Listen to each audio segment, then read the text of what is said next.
Dalam nama Bapa dan Putra dan Roh Kudus. Amin. Allah Bapa di surga, kami mengucap syukur dan terima kasih bahwa Engkau telah menyelamatkan kami. Engkau tidak hanya menyembuhkan kami, tapi Engkau menyelamatkan kami. Karena Engkau membawa kami kepada diri-Mu sendiri. Bahagia kekal di dalam Engkau. Terima kasih Tuhan atas anugerah yang tak terhingga itu. Semoga kami semakin memahami, menyelami, dan mengerti apa arti keselamatan bersama Putra-Mu Yesus. Terpujilah nama-Mu kini dan sepanjang masa. Amin. Para saudara, pada tanggal 11 bulan 11 tahun 2020. Angka yang bagus katanya.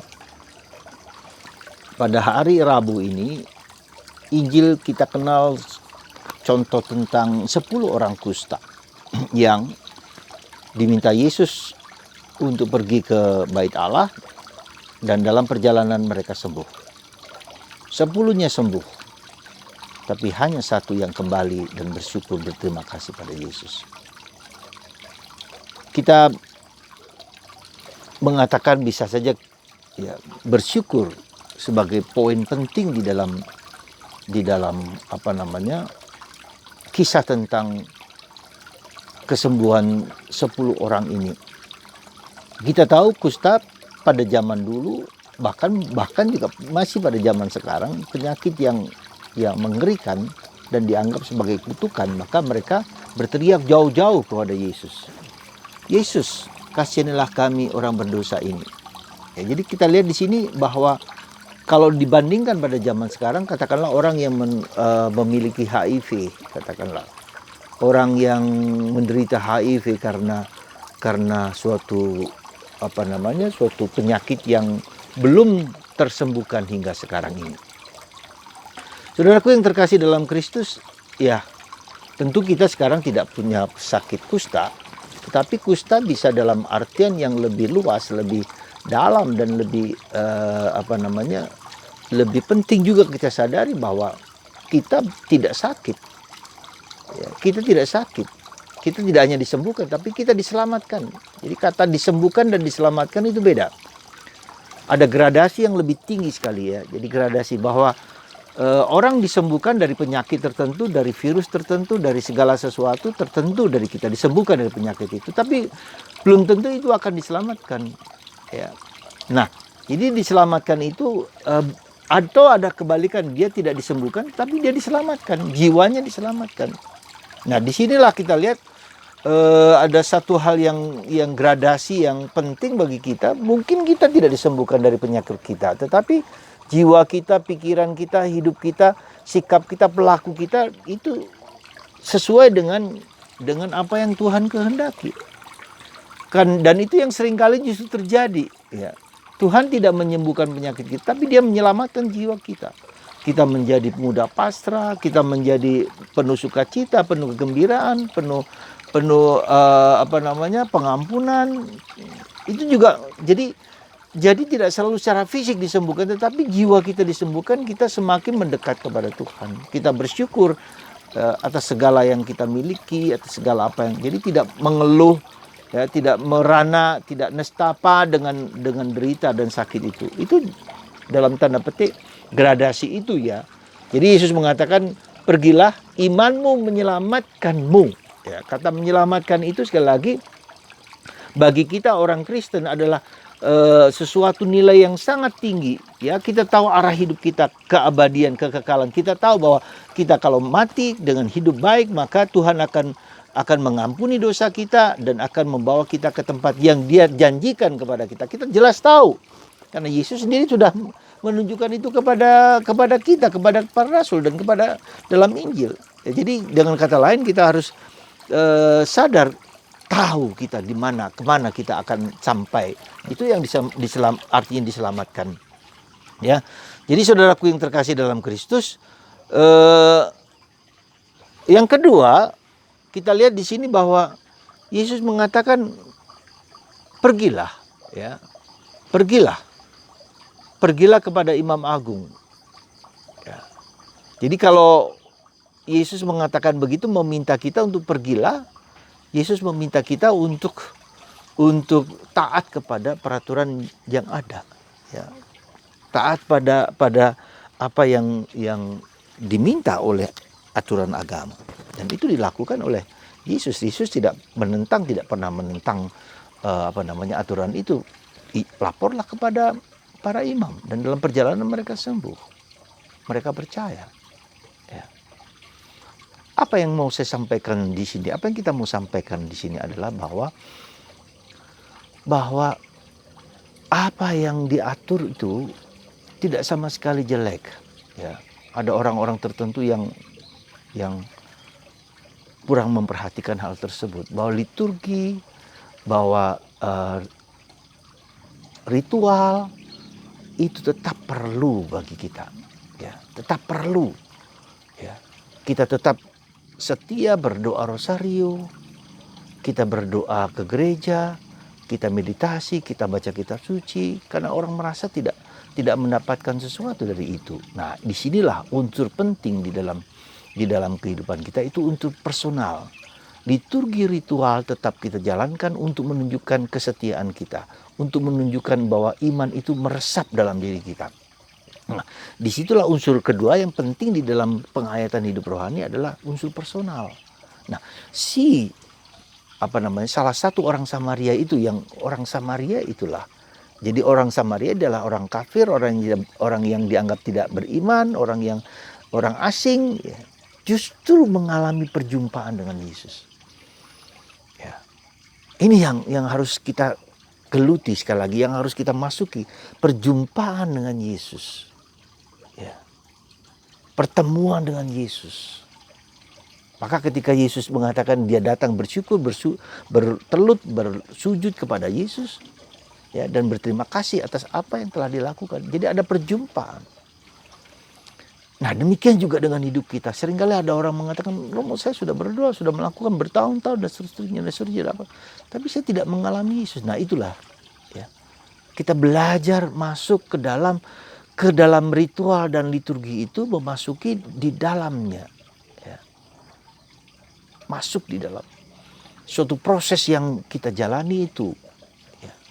Dan kita berjumpa dengan Yesus, bertemu dan Yesus mengatakan, pergilah, imanmu menyelamatkan engkau. Sekali lagi kata menyelamatkan itu, ya, bukan hanya menyembuhkan, tetapi menyelamatkan, ya. Nah, perjumpaan dengan Yesus ini yang harus kita perjuangkan.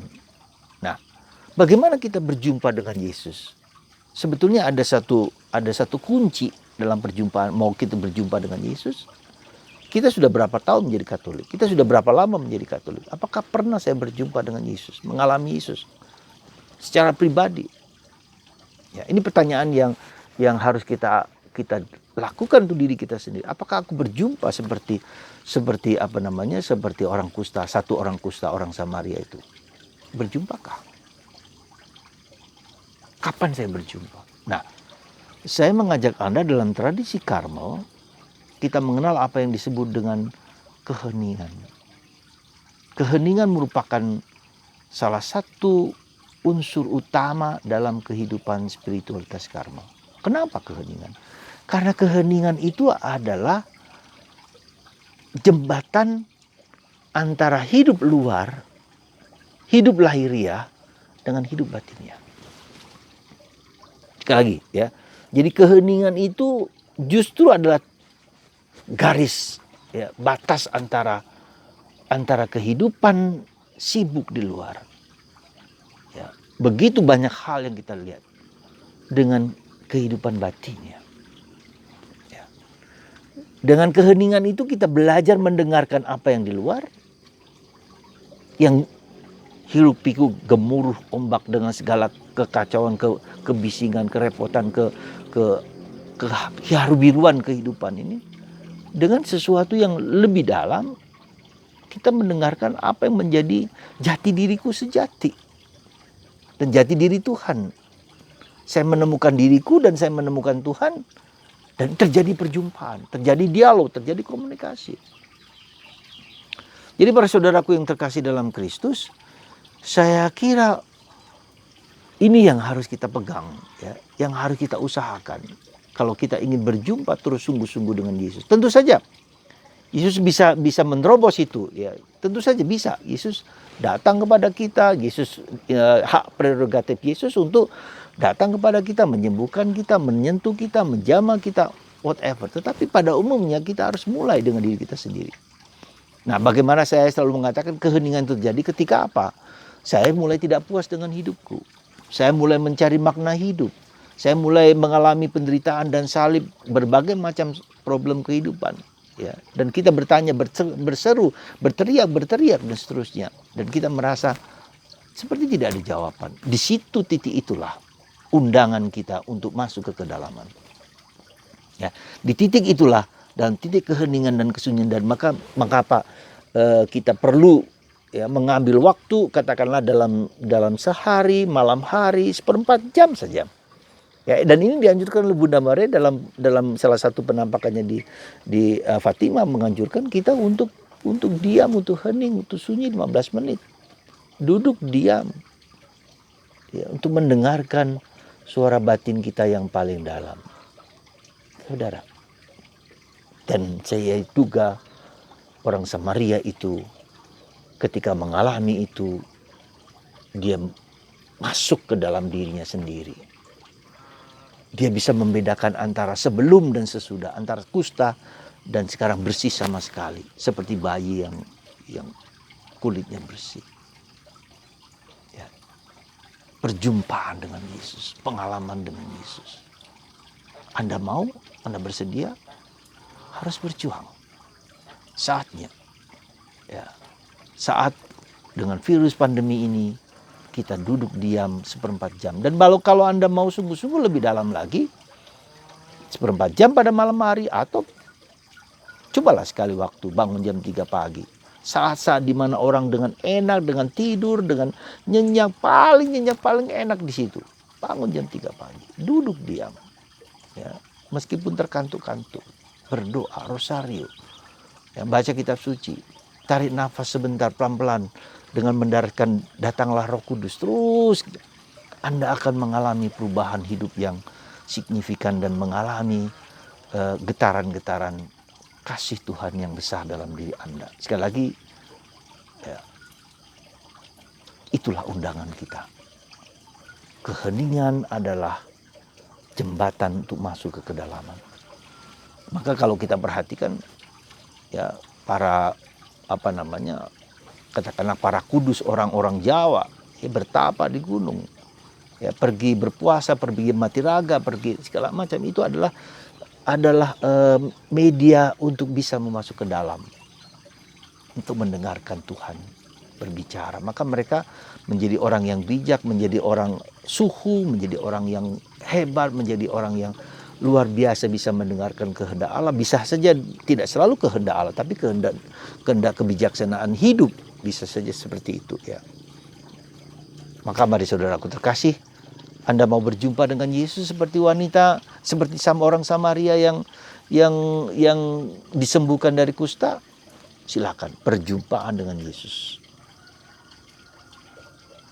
Semoga Tuhan menggerakkan Anda untuk berjumpa dengan Yesus.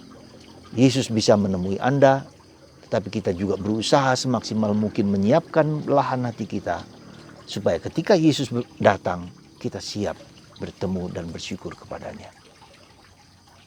Tuhan memberkati Anda, dan bagi Anda yang sakit, disembuhkan, tetapi terlebih diselamatkan oleh Tuhan Yesus. Tuhan memberkati Anda semua dalam nama Bapa dan Putra dan Roh Kudus. Amin.